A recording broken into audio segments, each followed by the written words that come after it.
All right, this is training 2 in the revenue system series. And the big idea today is simple. High ticket and low ticket offers cannot be treated like they are the same thing. If you're running ads already for things like Botox, facials, body contouring, weight loss, laser hair removal, or any other aesthetics and wellness offer, the ad is really just the beginning. It's really what most people do or have their agencies doing for them, right? But what really makes a difference between making money and losing money is the revenue path after someone raises their hand. In this training, I want to show you why some offers need a transformation path and some need a retention path, and some should not be scaled yet until the back end is clear.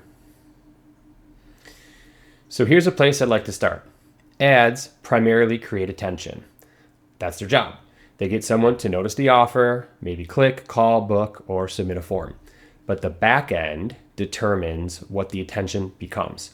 Attention can become a book consultation, a completed treatment plan, a repeat patient, or it could become a list of leads that never turn into revenue. So before we even talk about whether a high ticket offer or a low ticket offer is better, I want you to think about what happens after the response, after a lead comes in. Does your team follow up quickly? Does the patient end up booking? Do they show up? Does the consultation create belief? Belief that if they're at A and they want to get to B, do they believe you can get them there? Is there a clear next step on how to get there? That is where a lot of the revenue is either created or lost. So here's what we're going to cover.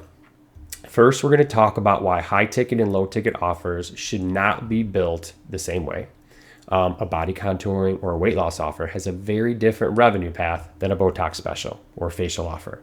Then we will look at how transformation offers create revenue differently than gateway offers. One is usually about selling a plan. The other is usually about earning the next visit.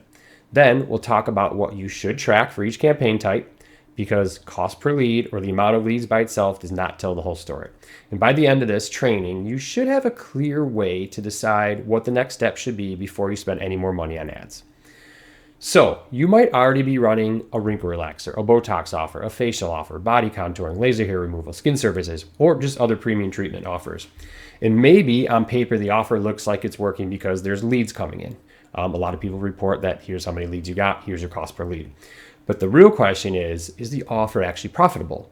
And is it building the kind of patient base that you want? If you want better quality bookings, not just more form fills, this is the lens I want you to use. The goal is to understand what should happen after someone responds to an ad. So you can tell whether the offer is truly working or whether the back end is quietly leaking revenue. The reason I care so much about this is because I've seen a lot of strong aesthetic and wellness practices struggle with marketing really for the wrong reason. It's not always because the offer is bad. It's not always because the ads are bad. It's not because your agency might even be bad. It could be. And it's also not always because the patient is low quality or a deal seeker or a tire kicker. A lot of the time, the problem is the path after the lead is disconnected. So the patient responds to one thing. The follow-up sounds like another thing. The consultation does not create a clear treatment plan, and the rebook process is not strong enough or just non-existent to capture the value that was already created. So the goal here is not just more random activity or more ad spend or more offers. The goal is to understand a system that you can build on. So here's one of the biggest mistakes I see. Most aesthetic and wellness businesses run every offer like it should work the exact same way. They launch the ad, they watch the leads come in, they check the cost per lead, and then they decide whether the offer is good or bad. But more attention does not automatically become more revenue. So just getting more leads or spending more money or coming out, running ads in another channel is not always the answer.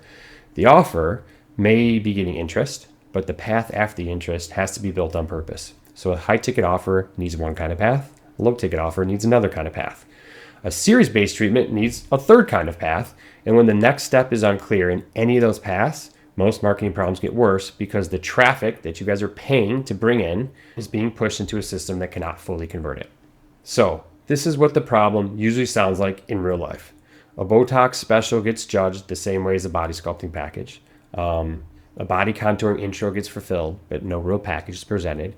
Discount buyers get blamed before anyone checks the rebook system, saying, they're just here for the discount. And the team is not totally clear on whether the offer is supposed to create revenue today or long-term patient value or lifetime patient value. This is why these issues can look like lead problems when they're really system problems.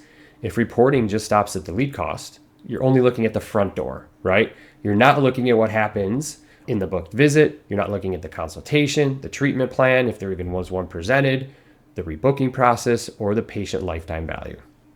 This is a full revenue system. The ad and the offer are just one part of it. They're the front door. They create attention and start the opportunity. But the revenue path is everything that happens after that. Someone can see your offer, maybe through an ad, they book a visit, they go through a consultation, hopefully, or just have a first appointment. That visit either leads to a plan, the first ticket, a rebook, or sometimes just nothing. From there, the practice either earns revenue and lifetime value, or the opportunity just fades away and you never hear from that person again. You never get any money from that person again. The core principle is really this. The ads just create the attention.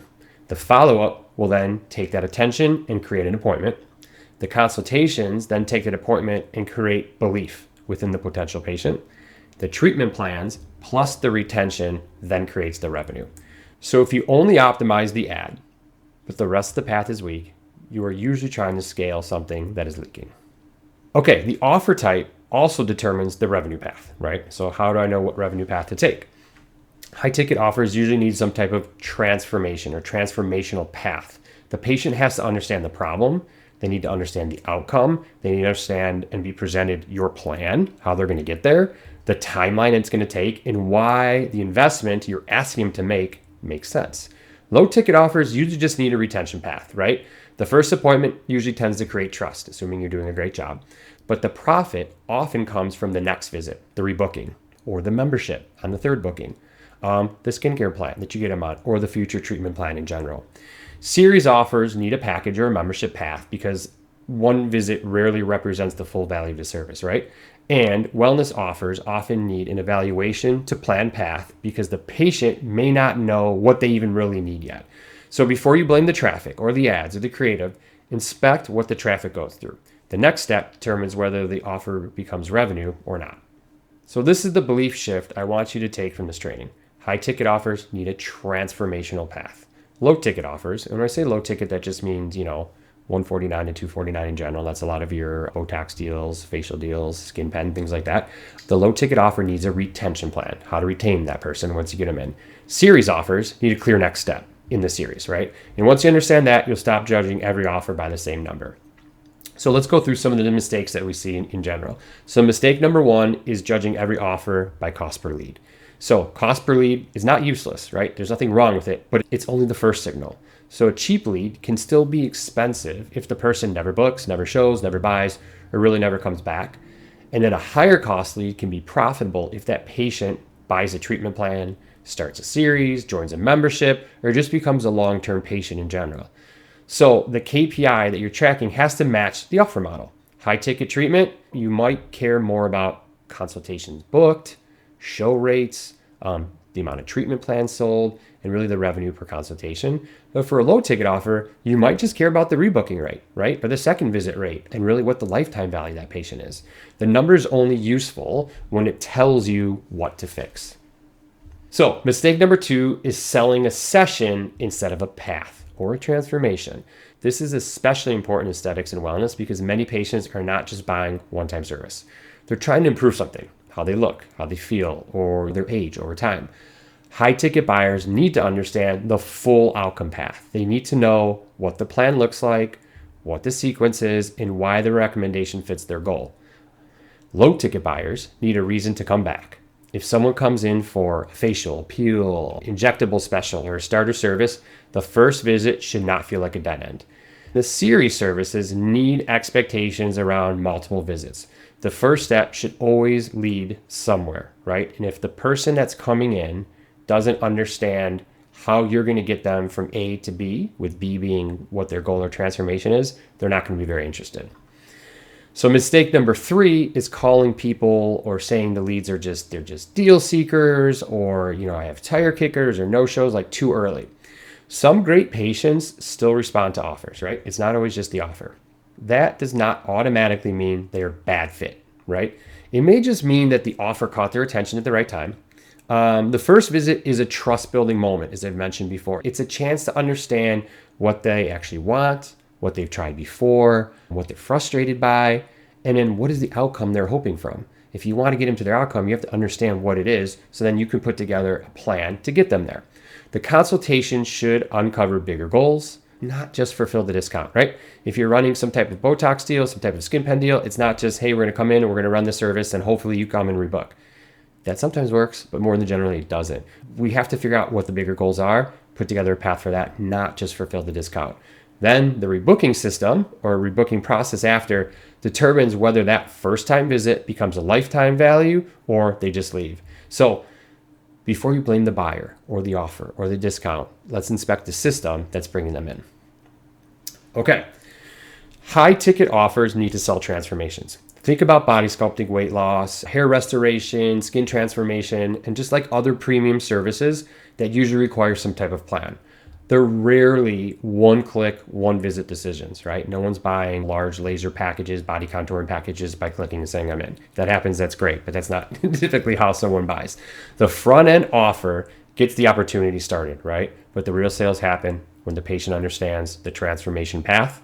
They understand what the goal is, what's your plan, how many visits are involved, what should they expect for each visit, and then why this is the right recommendation for them in their specific situation. This is why the real KPI is not just leads, right? It's not even just appointments. The real KPI is whether qualified consultations turn into treatment plans, and that turns into revenue. So low ticket offers are a little bit different. Low ticket offers are going to create entry points. Think Botox, facials, peels, and like starter services. They can all be great ways to bring in new patients in the practice, but the first appointment has to do more than just complete the transaction. The middle of the system is where the belief and the momentum are built. The provider has the opportunity to create trust, identify future needs, educate the patient, and make the next visit, the next step, really obvious. So the real KPI is not how many people bought the special. The better question is how many rebooked, how many came back for another treatment, how many joined a plan or a membership, and really how much lifetime value that campaign created in general. Series offers always need a next step because, again, the full value is usually not captured in the first appointment. Laser hair removal, skin services, corrective treatments often require multiple visits. If the first session is created like a standalone service, you might lose the opportunity to explain the full path. The first appointment should set expectations for the series, the package, the membership. It should help the patient understand why consistency matters and then what your exact recommended steps should be. This is where the back end captures the value you've already created. So the real KPI for this one is the series conversion, the completed visits, the rebook rate, and whether the patient stays in the path long enough to see the intended results, which is also really important. Okay, here's a quick self-check I would use before scaling any offer, any ad, anything you're doing. Ask yourself what the offer is really designed to do. Is it supposed to sell a high-ticket plan? Is it supposed to acquire a long-term patient? Is it supposed to introduce someone to the practice and then earn their next visit? Then look at the consultation and the follow-up path. What should happen during the consultation? What should the provider recommend? What happens if the patient does not buy immediately?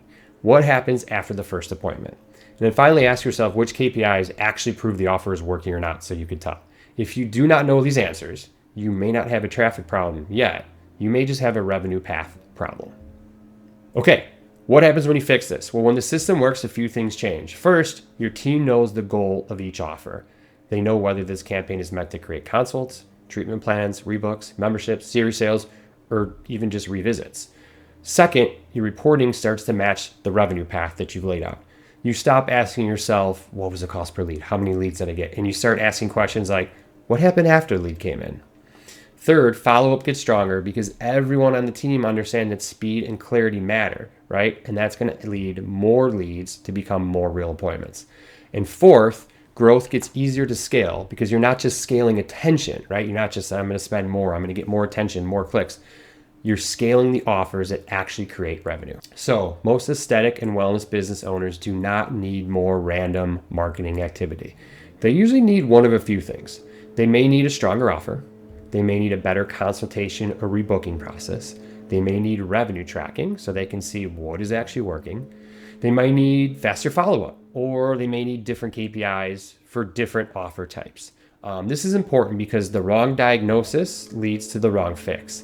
If the problem is follow-up, more ad spend will not solve it. If the problem is consultation, bringing in cheaper leads will not solve that. If the problem is tracking, you may be making decisions based on incomplete information. So the goal is a system that turns attention into revenue. If you want help mapping this for your practice, I'm happy to take a look and help. We can look at your current offers, identify which ones need a transformation path, which ones need a retention path, and which ones should probably not be scaled yet until the back end is stronger. The goal is not to try to get you to do more tactics. The goal is to help you understand what is helping growth, what is leaking revenue, and what should be fixed next. This is also the kind of system we will keep breaking down throughout the training series, because once you understand the revenue path, your current marketing decision becomes a lot clearer. So this is the question I want to leave you with. What part of the system feels most connected in your business right now? Is it your offer? Is it your follow-up? Is it your consultation? Is it your treatment plan conversation? Is it your rebooking process? Is it the tracking? Or is it every offer is being judged by the same number, even though the revenue path is different? Or is it every offer is being judged by the same KPIs, even though the revenue path is different? That answer usually tells you what to fix before you spend more money trying to scale. So thank you guys for watching. The real opportunity here is not just about getting more attention. A lot of us know how to do that already. You can just spend more money if you need to, run more ads, open another channel, send another email. Most practices can create more attention if they spend more money, launch more offers, or push harder on ads. The better opportunity is building the system that turns attention into revenue. If you need help now, book a recommendation session with me and we'll help you map what is helping growth, what is leaking revenue, and what to fix next. In the next training, we're going to go deeper into the high ticket treatment plans, how to think about offers where the real revenue comes from the plan, not just the first response. Thanks.